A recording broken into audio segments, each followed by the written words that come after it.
Hi, I'm Hannah. Growing up, I had everything a kid could want: loving parents and a cozy home.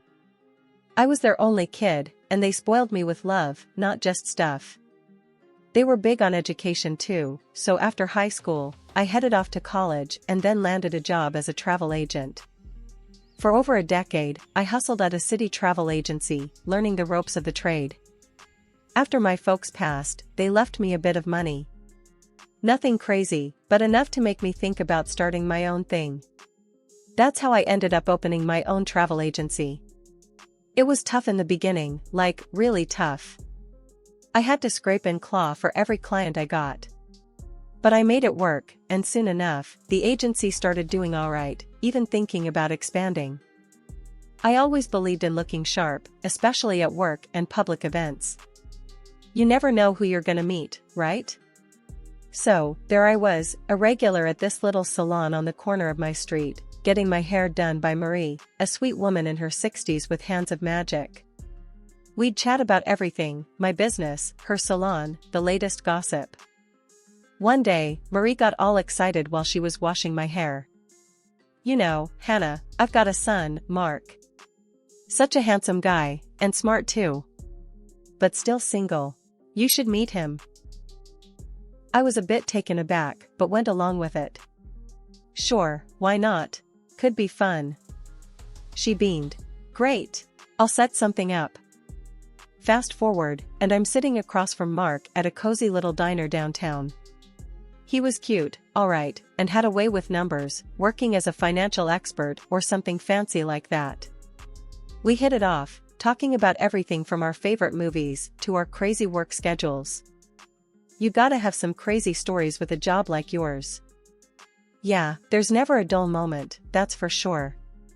"What about you? Any crazy stock market stories?" I sipped my coffee, watching his face light up, talking about his day-to-day. "Nothing too wild. It's mostly numbers and grumpy old men," Mark shrugged, grinning. "But it pays the bills, and then some." We talked for hours, closing the place down. It was easy, comfortable. And just like that, Marie's matchmaking wasn't such a bad idea after all. After Mark and I got hitched, things took a turn.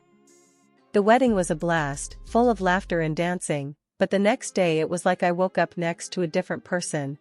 Well, not Mark, he was still the laid-back guy I fell for, but his mom, Marie, she flipped a switch or something.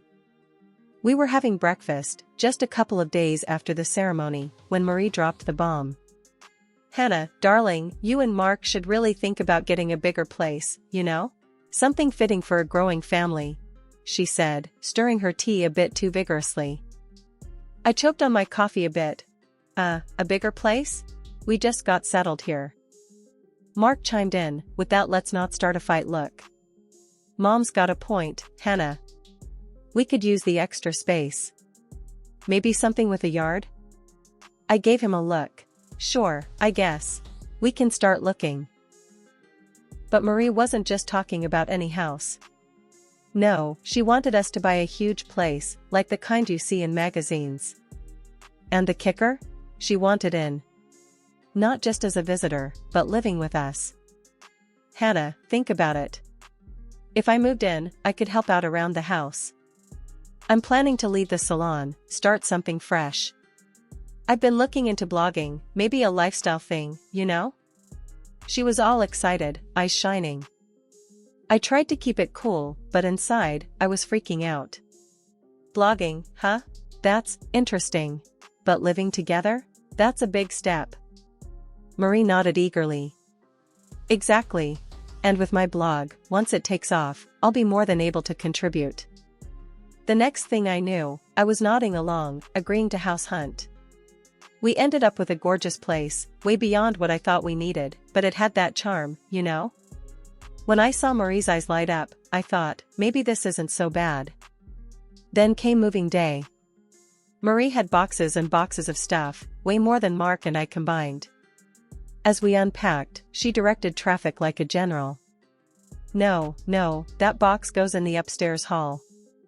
And can you put those books in the guest room? It'll be my office." As the weeks went by, Marie's true colors showed. She'd taken over the house, redecorating without asking, and her helping out turned into giving orders. "Hannah, I need you to pick up some things for my new blog setup." "Oh, and we need better lighting in here, it's for the blog." I felt cornered, not just by the bills and the new house, but by this whole new family dynamic I hadn't signed up for. "Alright, I guess. We'll look into it." Lying in bed that night, I turned to Mark. "Do you really think all this is necessary? The house, your mom's blog?" Mark was quick to reassure. "It's all gonna work out, Hannah. Trust me, it's all part of settling in." Settling in, right. I signed up for a husband, not a housemate who doubled as my mother-in-law and lifestyle coach. I drifted off, wondering just how much of my new married life would be spent in the shadow of Marie's grand plans. Living with Marie and Mark was turning out to be tougher than I'd ever imagined. Mark's spending was off the charts. Almost every other day, he'd come home with something pricey, a new watch, some fancy shoes, or talking about his latest round at some upscale golf club. He even set aside a whole room just to store and display his collections of high-end watches and leather shoes. I tried to keep things chic but affordable on my end, believing we weren't at the luxury splurge stage yet. This difference in our spending habits was becoming a regular source of friction between us. "Mark, do we really need more watches? Maybe we should be saving a bit more," I said one evening as he unpacked yet another purchase. "Hannah, I make good money. I should be able to enjoy it," he snapped, not looking up from his new shiny gadget. The conversation always ended there, with him shutting down any further discussion. Meanwhile, Marie was on a roll with her new blogging venture. It had started gaining traction faster than any of us expected. But with the fame, her demands grew too. One day, she came to me with a request, or more accurately, a demand that took me by surprise. "Hannah, darling, I've been thinking.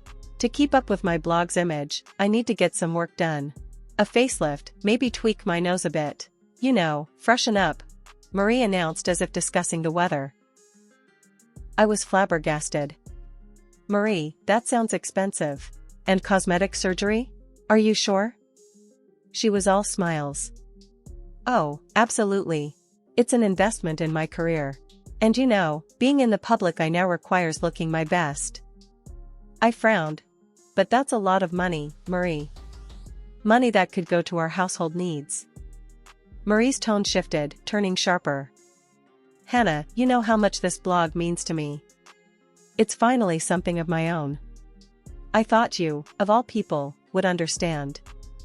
I was about to protest when she played her card. "Besides, it's not just for me. It benefits all of us, doesn't it? And I'd hate for any misunderstandings to crop up between you and Mark because you weren't supportive." Her implication was clear: help her out, or she'd stir trouble with Mark. Knowing how she could influence him, I felt my hands were tied. Despite my reservations, I agreed to finance her procedures. Marie underwent the surgery, and it was all she could talk about afterward. Her blog posts about embracing plastic surgery, not fearing the knife, and the importance of looking good raked in more views and comments than ever before. She was proud, reveling in the attention and praise, while I watched our bank account dwindle and wondered if I'd ever be able to pull us back from this spending spiral. 2 years into our marriage, and it felt like I was the only one truly pulling weight around here. My travel agency had really taken off, and I was proud to say that I was the main breadwinner. Not only did I handle all our bills, but I also paid our mortgage all by myself. Day in and day out, I juggled work, home, and everything in between. At night, I'd cook meals tailored to Marie's special diet, keeping the household running smoothly. To anyone looking from the outside, my life with Mark and his mother Marie looked picture perfect. Marie never missed a chance to gush about our wonderful family life and the beautiful home on her blog, painting a pretty picture for her followers.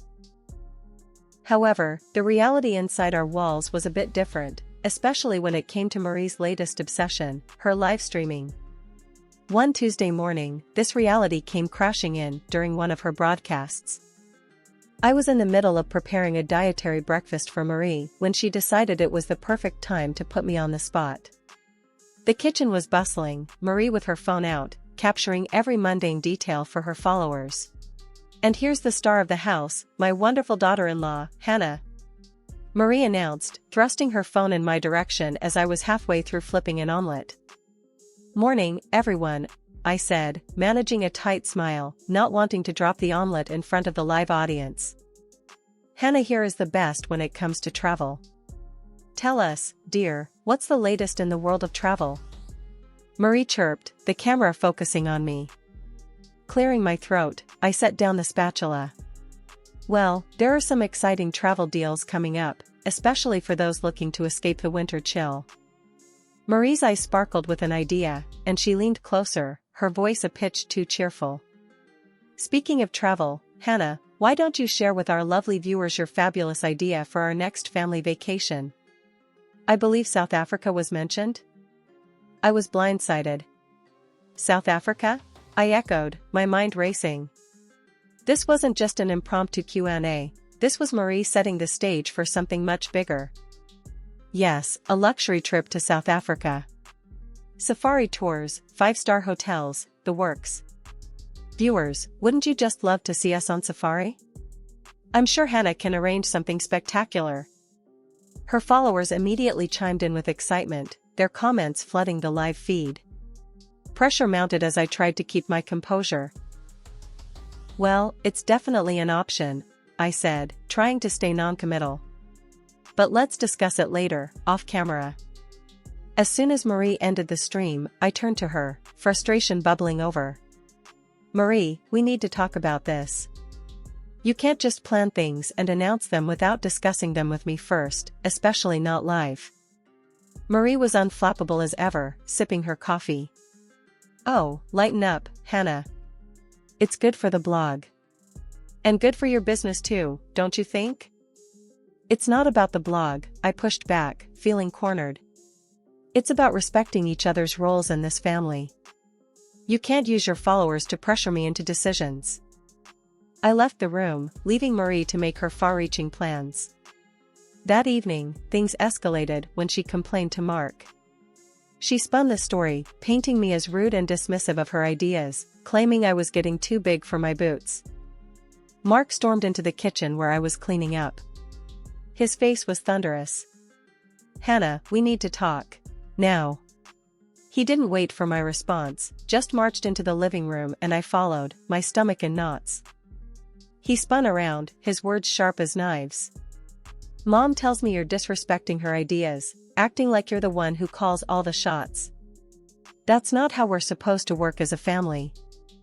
I was taken aback, the unfairness of the accusation stinging. "Mark, that's not true. I've always supported your mom, but nothing, Hannah. You know how important her blog is to her. And if you can't support us, maybe you shouldn't be part of this family," he interrupted, his voice cold. The threat hung in the air, heavy and suffocating. I tried to reason with him, to explain my side, but he was having none of it. "I've even prepared divorce papers, Hannah. I keep them just in case you decide not to follow through with our plans." The words felt like a slap. I spent the night in our guest room, crying, feeling more alone than ever. The idea that Mark would keep such a thing ready was heartbreaking. The next morning, still reeling from the night's threats, I felt a wave of nausea that wouldn't pass. It was more than stress, something was off. I called in sick at work and made my way to the doctor's office, the weight of the world on my shoulders. Sitting in the sterile doctor's office, I was going through the motions, answering questions mechanically until the doctor gave me the news that shifted everything. "You're pregnant," he said, looking at me over his glasses. Pregnant. The word echoed in my mind, a beacon of hope in the turmoil of my marital strife. At 37, this was a moment I had hoped for, but never let myself believe would happen. Despite the chaos at home, this news filled a space in my heart with pure joy. I went home, a plan forming. Maybe this baby was a sign, a reason to mend fences. I found Mark in the office, his demeanor still frosty. "Mark, I went to the doctor today," I started, my voice steady, despite the shaking inside. He looked up, wary. "And?" And, we're going to have a baby, I said, letting the words hang in the air.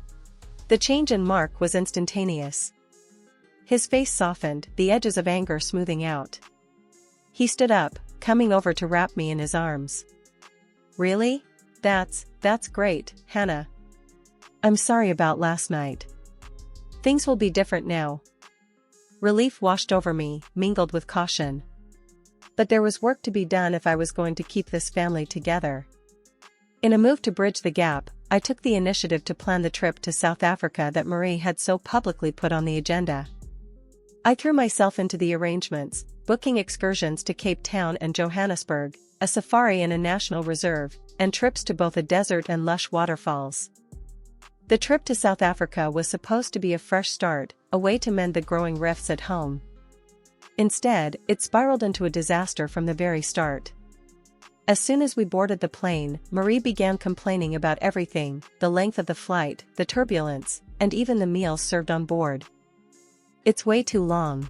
How could you book such an uncomfortable flight, Hannah? Marie grumbled as another wave of turbulence shook the cabin. Trying to keep my tone even, I replied, Marie, it's the shortest route available. There's nothing I can do about the flight duration or the turbulence. Her complaints didn't let up, and by the time we landed, I was already exhausted. But that was just the beginning. At the hotel, Marie's dissatisfaction found new targets. The moment we checked in, she started on about the hotel not living up to its online reputation. This place? This is where we're staying? I expected something far better, given the pictures online. Hannah, are you sure this is the right hotel? She criticized loudly as we stood at reception. Mark, as always, was quick to back her up. Yeah, Hannah, Mom's got a point. It doesn't look like what we saw on the website. Feeling the sting of their joint disapproval, I managed to say, this is one of the best-rated hotels in the area. I'm sorry it's not what you expected, but let's try to make the best of it. Despite my efforts to keep things positive, Marie's and Mark's displeasure only deepened. Marie found fault with every aspect of the hotel, from the service to the food, and Mark echoed her every sentiment. It didn't help that I was feeling increasingly unwell, the early stages of my pregnancy making it hard to keep up with the demanding schedule of tours and activities I had planned. The tipping point came after yet another day of excursions that neither of them enjoyed. Marie summoned me to her room for a serious talk. The moment I entered, she launched into a tirade. Hannah, you are by far the worst travel specialist I've ever seen. You've completely ruined our trip, she accused, her voice sharp and cold. Stunned, I tried to defend my efforts. Marie, I've arranged everything according to what we discussed. I'm trying my best here. But she wasn't having any of it. Grabbing my arm, she nearly shouted, Get out of here, Hannah. Stop ruining our vacation. Before I could react, she pushed me out and slammed the door. Shaken, I returned to my room, only to find my suitcase outside the door. Mark was there, his expression hard and unsympathetic. I can't deal with this anymore, Hannah. You being sick all the time, it's too much. I think it's best if you leave, he said, his voice void of the warmth I once knew. Feeling a mix of disbelief and heartbreak, I picked up my suitcase. Without a word, I left the hotel. I felt incredibly unwell, my body and mind pushed to their limits. At that moment, all I wanted was to be back in the safety of my own home in the USA. The flight back was agonizing. Every turbulence shook me not just physically, but also emotionally, my stomach churning with pain and distress. I landed back home with a sharp ache that seemed to gnaw deeper with each passing moment. Instead of the comfort of home, my first stop was the emergency room. The diagnosis confirmed my worst fears. I had suffered a miscarriage. As I lay there, trying to process the loss, my phone lit up with countless missed calls from Mark and Marie. With a heavy heart, I called back, only to be thrust into another chaotic situation. Marie's voice crackled through the line, frantic and demanding. Hannah, it's all gone wrong here. We've been robbed, our documents, our money, everything. And it's gotten even worse, she blurted out, barely pausing for breath. Trying to steady my voice, I asked. What happened, Marie? She continued, her voice tinged with panic. We were out, and I was filming for my blog, just a normal day, when someone snatched our bags. And when I complained about it to the hotel staff, they were so rude, I had to tell them off. They called the police on us, and now we're in jail. You have to help us, Hannah. Her words swirled in my head, piling onto the mountain of stress I was already under. Marie, I'm in the hospital, I said, my voice breaking. I've had a miscarriage. There was a brief silence on the line. Then Mark's voice came through, his tone anger and impatience. It doesn't matter, Hannah, we really need you right now. This is serious, we could be stuck here. The lack of sympathy, the sheer audacity to dismiss my pain so quickly, it was like a slap in the face. I'm not going to help you. Handle it yourselves. Without waiting for a response, I hung up, a mix of anger, sorrow, and disbelief coursing through me. In that lonely hospital room, as I grieved the child I would never hold, I made a silent vow to myself. I would start anew, rebuild, and never let my sense of self be compromised again. The day I was discharged from the hospital marked the start of my new life. I went straight home to finalize the severance of my ties to Mark and Marie. With a steady hand, I signed the divorce papers that Mark had prepared earlier. Afterward, I gathered every item that belonged to him and his mother, clothes, personal belongings, the countless shoes, and watches that had filled our space with the excess of their lives. Everything was packed up and delivered to their cramped old apartment in the city. With that chapter closed, I took the next step. I sold the house I had bought with my hard-earned money, the house that was meant to be a home for us but never truly felt like one. Selling it was freeing, not just from the mortgage and the memories, but from the life I was so desperately trying to fit into. 2 months passed, and Mark and Marie were deported back from South Africa, arriving with nothing but the clothes on their backs and a phone in their hands. Their shock was palpable when they found strangers living in their home. The new owners, uninterested in their plight, threatened to call the police if they didn't clear off their property. Marie's voice was shaking with fury when she called me. Hannah, what the hell is going on? Where are all our things? Why are strangers in our house? I replied with a calm I hardly felt. Marie, the house was mine. I paid for it, and it was in my name. I've sold it. All your things are in your old apartment. As for Mark and you, I'm done. We're divorced. I won't be dragged back into your chaos. There was a pause, the kind that told me she was struggling to grasp her new reality. You can't do this to us, Hannah. We have rights, she insisted. I've done everything by the book, Marie. You're going to have to accept that.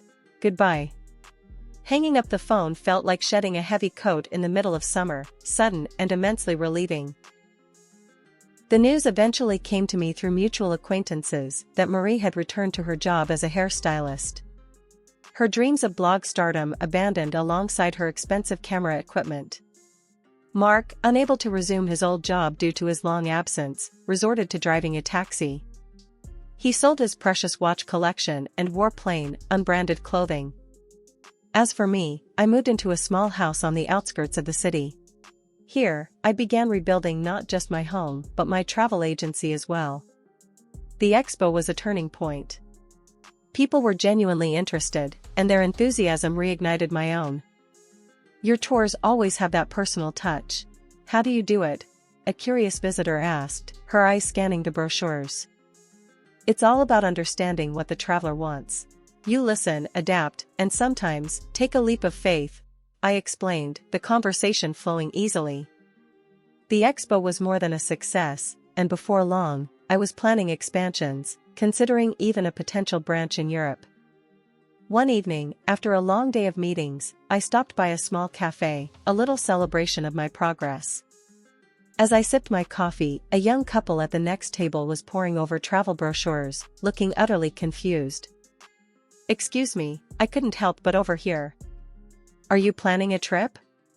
I asked, the remnants of my shyness about intruding quickly swept away by my enthusiasm. Yes, but we're so lost. It's our first big trip together, and we want it to be perfect. the woman said, her eyes wide with a mix of excitement and frustration. I smiled, pulling out a business card. Here, give me a call tomorrow at this number. I'll help you sort it out. Travel's supposed to be fun, not stressful. They thanked me profusely, their smiles wide and genuine. It felt good to be able to help, to use my expertise to make someone's experience better.